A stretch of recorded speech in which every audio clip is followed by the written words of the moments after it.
Hello दोस्तों, स्वागत है लक्ष्य एकेडमी के इस यूट्यूब चैनल में। तो फ्रेंड्स, जैसा कि हमारा टॉपिक चल रहा था मोशन पे हमने पहले ही दो वीडियो बना रखे। पहला वीडियो था उसका इंट्रोडक्शन पार्ट, और दूसरे वीडियो में हमने कवर किया था राशियां और गति। राशियों में हमने बताया था कि अदिश राशियां क्या होती हैं और सदिश राशियां क्या होती हैं।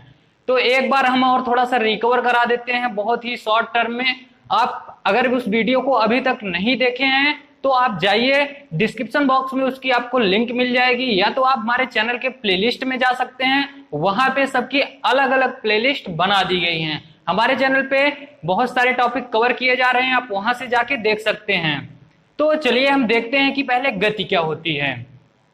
सबसे पहला टॉपिक हमारा होगा गति। गति पढ़ रहे हैं तो हम गति के बारे में जानेंगे बहुत शॉर्ट टर्म में, क्योंकि पहले हमने इस पे एक वीडियो बना रखी है, आप वहां से जाके देख सकते हैं। अगर हम गति की बात करें तो गति क्या होती है? समय के साथ किसी वस्तु के स्थिति में परिवर्तन को हम गति कहते हैं। जैसा कि आप यहाँ पे देखिए, हम कोई एक पॉइंट ले लेते हैं और यहाँ पे एक पॉइंट ले लेते हैं। कोई वस्तु यहाँ पे है और समय परिवर्तन हो रहा है। यहाँ पे 0 टाइम है, टाइम इक्वल टू 0, और यहाँ पे आने में इसे लगता है t टाइम। तो यहाँ से यहाँ तक आने में ये गति, मतलब अपनी स्थिति में परिवर्तन कर रही है, इसी को हम गति कहते हैं। यह गति के द्वारा आई है, ये मोशन करके आई है, इसी शब्द को हम गति कहते हैं। जिसके द्वारा ये यहाँ से यहाँ तक आई है उसी को गति कहते हैं। आइए अब हम राशियों के बारे में बात करते हैं। जो हमने पहले वीडियो में बनाया था वो बहुत ही डीपली हमने उसमें पढ़ाया है वेक्टर क्वांटिटीज और स्केलर क्वांटिटीज के बारे में, मतलब कि अदिश राशि और सदिश राशि के बारे में बहुत ही गहराई से उसे एक्सप्लेन किया है।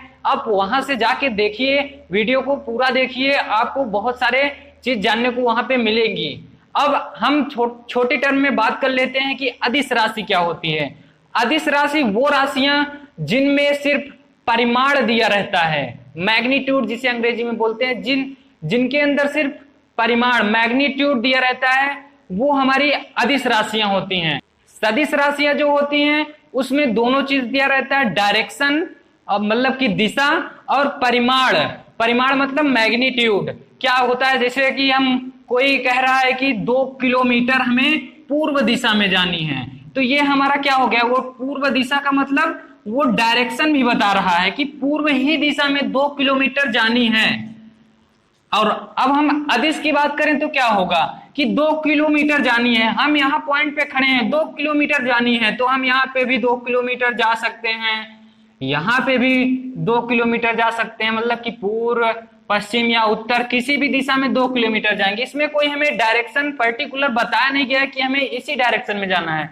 और सदिश राशि के अंदर हमें बताया रहेगा कि वो किस डायरेक्शन में जाना है, किस डायरेक्शन में हमें गति करना है, और उसमें परिमाण भी दिया रहेगा। तो अब हम अपने टॉपिक पे आते हैं। आगे गति के अंदर बहुत सारे टॉपिक हैं, जिनमें से हम अब आगे बढ़ते हुए राशियों के बाद हम पढ़ेंगे कि दूरी क्या होती है और डिस्प्लेसमेंट क्या होता है। डिस्टेंस एंड डिस्प्लेसमेंट, दूरी और विस्थापन। तो आइए हम देखते हैं दूरी और विस्थापन क्या होता है। तो आइए अब हम बात करते हैं कि हमारी डिस्टेंस क्या होती है और डिस्प्लेसमेंट क्या होता है, मतलब दूरी और विस्थापन।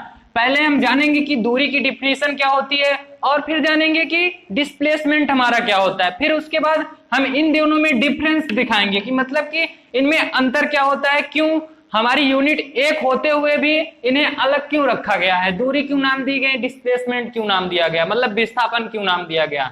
तो आइए हम पहले समझते हैं कि दूरी क्या होती है। दूरी क्या होती है, जैसा कि अगर हम डिफाइन करें इसे तो क्या होगा कि किसी वस्तु द्वारा चली गई पथ की लंबाई को हम दूरी कहते हैं। मतलब कि किसी गतिमान वस्तु द्वारा उसके प्रारंभिक अवस्था से जैसे ही चलता है, जिस पथ से वो जहां तक जाता है, उस पथ की लंबाई को हम दूरी कहते हैं। आइए देखते हैं, ग्राफ के द्वारा समझते हैं। जैसे कि हमारा ये कोई पॉइंट है और हमें इस पॉइंट पे जाना है। यहां भी हम ले लेते हैं वही 2 पॉइंट, जो इसे मान लेते हैं ए और इसे मान लेते हैं बी, और यहां भी वही पॉइंट हम ले लेते हैं। एक साथ में डिफाइन करूंगा इन दोनों को ताकि आपको समझ में आ जाए। यहाँ पे ए पॉइंट है और बी पॉइंट है। हम कैसे कैसे जा सकते हैं, इसलिए हम इस तरह से भी जा सकते हैं, हम यहाँ से भी आके जा सकते हैं। मान लीजिए यहाँ पे कोई समुद्र पड़ गया तो हमें इस तरह के जाना पड़ेगा, पुल हमारा यहीं से है।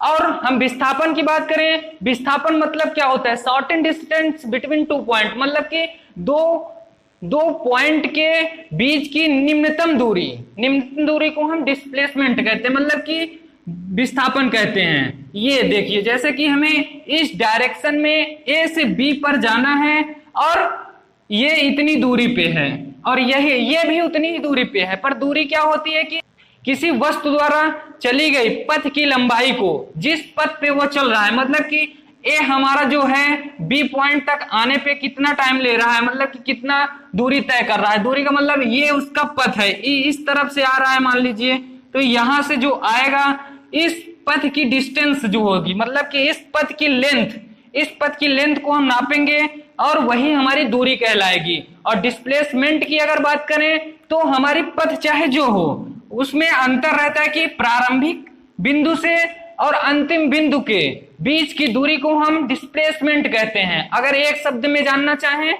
तो दो बिंदुओं की निम्नतम दूरी को वो पथ चाहे जो तय करे, बट उनके बीच की जो निम्नतम दूरी होगी वही हमारा डिस्प्लेसमेंट कहलाएगा। और दूरी में क्या होता है कि ए से बिंदु तक जाने में तय किया गया पथ, मतलब कि वो किसी भी पथ से जाए। अगर हमको यहाँ इलाहाबाद से जैसे हमें बनारस जाना है तो हम मध्य प्रदेश होके जाएं, या तो इलाहाबाद से डायरेक्ट बनारस पहुंच सकते हैं, और हम चाहे अमेरिका होके आए, चाहे हम चाहे जहां से होके आए, वो हमारी डिस्टेंस कहलाएगी, वो हमने डिस्टेंस तय किया। और विस्थापन इलाहाबाद से बनारस की दूरी की जितनी दूरी है उतना ही डिस्प्लेसमेंट होगा।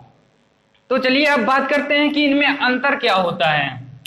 तो आइए हम इन दोनों में डिफरेंस ज्ञात करते हैं कि डिफरेंस क्या है। हमारी प्रतियोगी परीक्षाओं में, कॉम्पिटिटिव एग्जाम में, बोर्ड परीक्षाओं में पूछा जाता है कि दूरी और विस्थापन में अंतर बताइए। तो हम अंतर कैसे बताएंगे? दोनों की यूनिट सेम होती है, ये तो कोई अंतर नहीं हुआ। कैसे इसे डिफाइन करेंगे? पहली अंतर तो हम इनकी डिफिनीशन को देख लेते हैं। ए से बी बिंदु पर जाने में जो हमारे पथ की लंबाई, जो हमारे पथ की लेंथ होगी वही हमारी दूरी कहलाएगी। अब ए से बिंदु बी तक जाने में हम कोई भी पथ चूज कर सकते हैं। हम यहां से जाएं या तो यहां से जाएं, जैसे कि हम घुमा के जा सकते हैं, सीधा भी जा सकते हैं, तो ये हमारी दूरी कहलाएगी। और दूसरा बात करें विस्थापन की अगर हम बात करें तो ए से बी बिंदु तक जाने में हमारी जो रिज रेखा पथ पे गति होगी वही हमारी विस्थापन कहलाएगी, और एक पर्टिकुलर डायरेक्शन में होगी। जैसे कि ये पूर्व दिशा मान लेते हैं,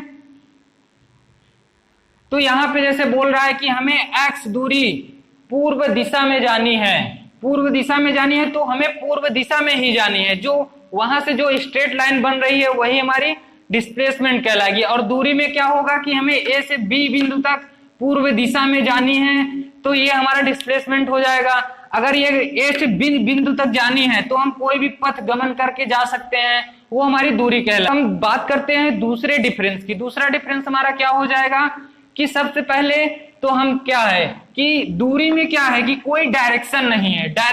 तो हमने पहले वीडियो में बताया था, जो अदिश राशि में क्या होता है कि उसमें भी मैग्नीट्यूड होता है, परिमाण होता है, बट उसमें कोई डायरेक्शन नहीं होती। तो ये क्या हो जाएगा, ये हमारी पहला ये डिफरेंस हो गया। अब दूसरी डिफरेंस की बात करें तो दूरी एक अदिश राशि है, स्केलर क्वांटिटी। ये हमारा दूसरा डिफरेंस हो गया। अब हम बात करते हैं डिस्प्लेसमेंट की। दूसरा डिस्प्लेसमेंट में क्या होगा कि डिस्प्लेसमेंट कैसी राशि है, कैसी क्वांटिटी है। अगर हम बात करें तो इसमें क्या हो रहा है कि हमें परिमाण भी दिया जा रहा है, ये मैग्नीट्यूड हमारा हो गया मैग्नीट्यूड, और इसमें डायरेक्शन भी दे रहा है कि हमें ईस्ट में जाना है, पूर्व में जाना है, तो पूर्व में ये हमारी डायरेक्शन भी हो गई। सदिश राशि में मैग्नीट्यूड प्लस डायरेक्शन दोनों दिया होता है, मतलब कि परिमाण और दिशा दोनों दिया होता है, इसलिए हमारी वो सदिश राशि कहलाती है। तो अब हम विस्थापन को चेक करते हैं, ये सदिश राशि है कि अदिश राशि है। इसके लिए हमें क्या होगा, हमारा यहाँ पे मैग्नीट्यूड दिया हुआ है और हमारी यहाँ पे डायरेक्शन भी दी हुई है, तो हमारा यह क्या हो जाएगा, ये स्केलर क्वांटिटी है, यहाँ पे ये अदिश राशि है, और ये क्या हो जाएगी हमारी सदिश राशि। विस्थापन एक सदिश राशि है,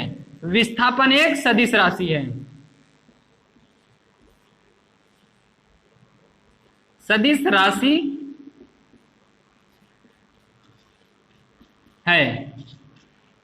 आइए अब हम जानते हैं इसमें तीसरा डिफरेंस क्या है। दूरी हमेशा पॉजिटिव होती है, बताता हूं क्यों पॉजिटिव होती है। ये तीसरा हमारा डिफरेंस है, मेजर डिफरेंस की बात कर रहे हैं हम, कि तीसरा हमारा डिफरेंस है कि दूरी हमेशा पॉजिटिव होती है। क्यों पॉजिटिव होती है आप जानिए। यहां से हमारे पथ की लंबाई जो होती है वो हमें नापी जाती है दूरी में, तो दूरी की पथ की लंबाई कभी निगेटिव नहीं हो सकती। हम थोड़ा सा चलेंगे तो भी वो दूरी कहलाएगी, और हम घूम के आएंगे तो भी हमारी दूरी कहलाएगी। तो इसलिए दूरी हमेशा पॉजिटिव होती है, दूरी हमेशा धनात्मक होती है,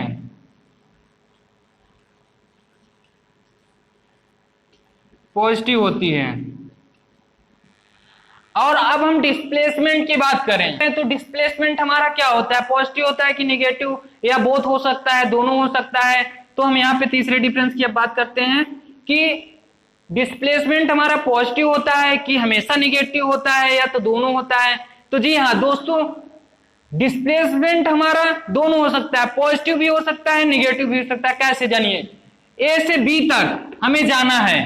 अगर हमारा यहाँ पे कोई पॉइंट सी होता तो हम अगर ए से यहाँ पे आगे न जाके हम इस दिशा में चले आए तो हमारा वो निगेटिव हो जाएगा, क्योंकि हम जहां हमें जाना है वहां नहीं जाके हम पीछे की तरफ बढ़ रहे हैं, तो वो हमारी दूरियां बढ़ती जा रही हैं। इस बिंदु से इस बिंदु की अगर ए को हम थोड़ा सा खिसका दे तो हमारा डिस्प्लेसमेंट बढ़ जाएगा, जो विस्थापन है वो बढ़ जाएगा, तो वो हमारा निगेटिव हो जाएगा, कि मतलब निगेटिव में हम दूरी को तय कर रहे हैं, वो हमारा डिस्प्लेसमेंट निगेटिव हो जाएगा। इसलिए हम क्या कहेंगे कि हमारा डिस्प्लेसमेंट जो होता है, अगर हम ए से बी पॉइंट तक जाते हैं तो हमें पॉजिटिव कहता है। अगर ए को हम थोड़ा सा पीछे भी, अगर हम एक पैर पीछे खिसका देते हैं, जैसे कि हमें ए से ए पे खड़े हैं, बी पे जाना है, अगर हमारा एक पैर भी पीछे होता है तो यहां से स्ट्रेट लाइन बनेगी, यहां से नापा जाएगा दूरी को, और इस दूरी को ही हम विस्थापन कहते हैं। तो हमारी दूरी बढ़ी कि नहीं, हमें ज्यादा वर्क करना पड़ेगा, ज्यादा गति करनी पड़ेगी, इसके लिए ज्यादा एनर्जी खत्म होगी, तो ये हमारा निगेटिव हो जाएगा। इस वजह से विस्थापन जो हमारा होता है वो पॉजिटिव और निगेटिव दोनों हो सकता है। तो हम क्या लिखेंगे, विस्थापन जो होता है, विस्थापन धनात्मक तथा ऋणात्मक दोनों हो जाता है। मैं यहां साइन से प्रदर्शित कर रहा हूं, निगेटिव दोनों हो सकता है।